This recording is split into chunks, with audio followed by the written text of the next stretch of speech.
माझं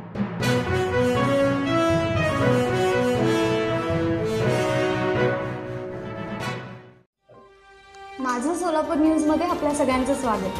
अनेक वर्ष दुष्काळीचा तालुका महाराष्ट्राचा टेल एंड म्हणून ओळखला जाणारा तालुका विकासापासून वंचित होता. परंतु परिवर्तनाची लाट म्हणून इथल्या जनतेने स्वामी समर्थांच्या पुण्यनगरीला एक चांगला आमदार दिला आणि या भागाचा होणारा विकास तुम्ही आम्ही सगळेजण पाहत असताना संपूर्ण महाराष्ट्र आणि भारतातनं या ठिकाणी स्वामी भक्तांना आल्यानंतर एक चांगल्या दर्जाचं वातानुकूलित एसटी स्टँड व्हावं म्हणून आदरणीय सचिनदादांनी या ठिकाणी प्रयत्न केला आणि ही जवळपास 30 कोटी रुपयाची निधी या ठिकाणी मंजूर करून आणली. आणि ह्या सगळ्या गोष्टी या ठिकाणी विकास अगदी झपाट्याने होत असताना आपण पाहतोय की काही जिहादी मानसिकतेतनं लोक या विकासाला आडवं येण्यासाठी आणि हे काहीतरी जुनं पुराण या ठिकाणी उकरून काढून असताना जाणीवपूर्वक कुठंतरी अक्कलकोटच्या शांततेला बाधा आणण्यासाठी अक्कलकोटच्या विकासाला खेळ आणण्यासाठी काहीतरी उपोषण वगैरे केलं आणि त्यांना आपलं दुर्दैव म्हणायला पाहिजे की अशा लोकांना पोसायला जाणारे सुद्धा आपलेच हिंदू लोक आहेत ही कुठेतरी खऱ्या अर्थाने शोकांतिका वाटती. एकंदरीत दादा तुम्ही इतक्या चांगल्या पद्धतीने सगळ्या गोष्टी कायदेशीररित्या लढून कोर्टात तुम्ही त्या बाजूसळा लढून हा अक्कलकोटचा एसटी स्टँडचा मार्ग पूर्णत्वास नेत असताना अक्कलकोटच नाही तर सोलापूर शहर जिल्ह्यातला महाराष्ट्रातला हिंदू एकवटणार आहे. तुम्ही आम्ही सगळेजण सजग झालं पाहिजे, आपण जागरूक झालं पाहिजे. ही आजची नाही ही उद्याची धोका आहे. हे जिहादी मानसिकतेतनं जर अशा सार्वजनिक ठिकाणी जर मार्ग मागू लागले पायवाट मागू लागले तर उद्या भविष्य काळात त्या ठिकाणी आपले भक्तगण आल्यानंतर आज लँड जिहाद करतायत उद्या लव जिहाद होतील आणि उद्या लव जिहाद झाला तर स्वारगेटसारख्या गोष्टी वारंवार या ठिकाणी घडू शकतील. आणि ह्या सगळ्या गोष्टी जर आपल्याला कुठेतरी टाळायच्या असतील तर आपण सगळेजण एक संघ होऊन या लोकांना धडा शिकवला पाहिजे. आणि पायवाट नाही तर 1 इंच सुद्धा जागा या लोकांना सोडली नाही पाहिजे याची दक्षता आपण घेतली पाहिजे. आणि फक्त अक्कलकोटच नाही महाराष्ट्रात जर अशा प्रकारच्या कुठेही गोष्टी घडत असतील तर त्या गोष्टी वेळीच आपण सगळ्यांनी रोखल्या पाहिजेत. आपला कुठल्या धर्माला विरोध नाहीये, आपल्या कुठल्या जातीला विरोध नाहीये. अक्कलकोटच्या स्वामी समर्थांच्या मंदिरात येणारा मुसलमान आम्हाला मान्य आहे, अक्कलकोटच्या स्वामी समर्थांची आरती करणारा मुसलमान आम्हाला मान्य आहे.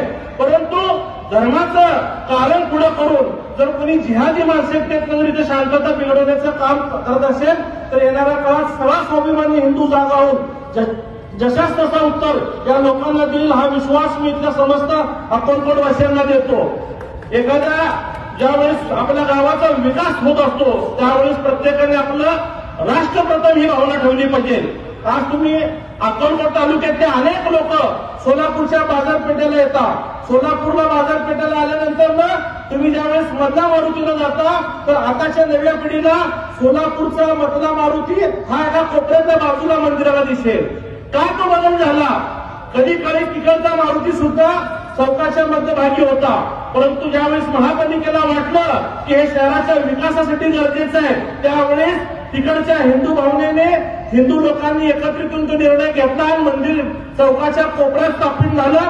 आणि आजही त्या मंदिराचं पावित्र्य जपलं जातं आणि तिथं पूजा केली जाते आणि तिकडचा मारुती आजही भक्तांना पावतो. परंतु काही लोक जी जिहादी मानसिकते ज्यांना अक्कलकोटच्या विकासाचं घेणं देणं नाही, अक्कलकोटच्या जनतेचं घेणं देणं नाही, त्यांच्यात फक्त राजकारण आहे, त्यांना अक्कलकोटचा विकास खुपतोय, त्यांना सचिन कल्याण शेट्टींची प्रगती खुपते, अशी लोक वाघाचं कागदा अंगावरती पांघरून घेऊन जी शेळीच्या मानसिकतेचे लोक आहेत ती स्वतःला वाघ समजून अशा लोकांना समर्थन करायला जातात. वास्तविकता जे उपोषण करायला बसले त्यांची विचारशक्ती 100% दुर्दैवी आहे, परंतु त्यांना समर्थन द्यायला गेणारे लोक सुद्धा 1000% चुकीच्या मानसिकतेचे. अशा लोकांना सुद्धा येणाऱ्या काळात जनतेने धडा शिकवावा हीच मी तुम्हाला सगळ्या लोकांना मागणी करतो. नेहमीच आपला हिंदू धर्म हा राष्ट्रप्रेमी राहिलेला आहे. आदरणीय पंतप्रधान नरेंद्र मोदी साहेबांनी ज्यावेळेस पाकिस्तानवरती हल्ला केला तर तो हल्ला करताना त्या नेत्याचं नेतृत्व सोफिया कुरेशींनी केलेलं आहे. पण हा भारत देश आहे, भारत देशावरती प्रेम करणाऱ्या, भारत मातेवरती प्रेम करणाऱ्या आपल्या राष्ट्रावरती प्रेम करणाऱ्या एपीजे अब्दुल कलामांच्या विचारांच्या मुसलमानांना हा भारत देश, हा हिंदू धर्म सलाम करतो. परंतु ज्या लोकांना भारतात राहून पाकिस्तानचं कौतुक वाटतं अशा जिहाद्यांचा लाड आम्ही यापुढे कधीही कबूल केला नाही.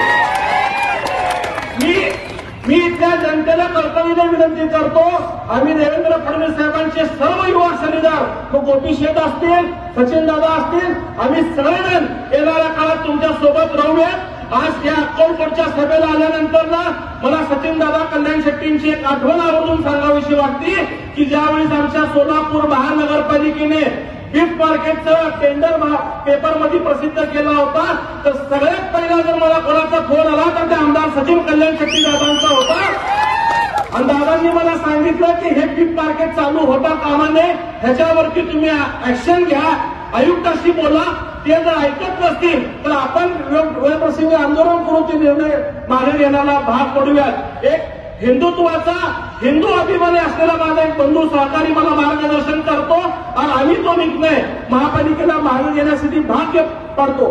आज आम्ही आमदार म्हणून काम करत असताना अनेक लोक म्हणतात की तुम्ही लोकप्रतिनिधी आहात, परंतु तुम्ही धर्माची किंवा जातीची कशी बाजू घेता. आम्ही लोकप्रतिनिधी होण्या अगोदर आम्ही जन्माला येताना हिंदू म्हणून जन्माला आलेलो आहोत. आम्हाला त्या हिंदूंचा 100% अभिमान आहे, त्या हिंदू धर्माचा अभिमान आहे. आम्ही कुठल्या जाती धर्माच्या विरोधी नाही. मी आजही पुन्हा जबाबदारीने सांगतो, ज्या ज्या मुसलमानाला भारत मातेवरती, छत्रपती शिवाजी महाराजांवरती प्रेम आहे, असे असंख्य मुसलमान या अक्कलकोटमध्ये सुद्धा राहतात. अनेक वर्ष हे मुसलमान स्वामी समर्थांची श्रद्धा करतात, आरती करतात, परंतु काही जिहादी लोक या लोकांना अडवून धरून आज हिरवळ साप बाहेर येत आहे आणि ह्यांना मदत करायला जाणारे दुर्दैवाने आपलेच लोक आहेत. पहिला आपल्या लोकांची बंदोबस्त करण्याची जबाबदारी तुमच्या सगळ्यांची आहे. माझं सोलापूर न्यूज या YouTube चॅनलला सबस्क्राईब करा आणि बेल आयकॉन प्रेस करायला विसरू नका.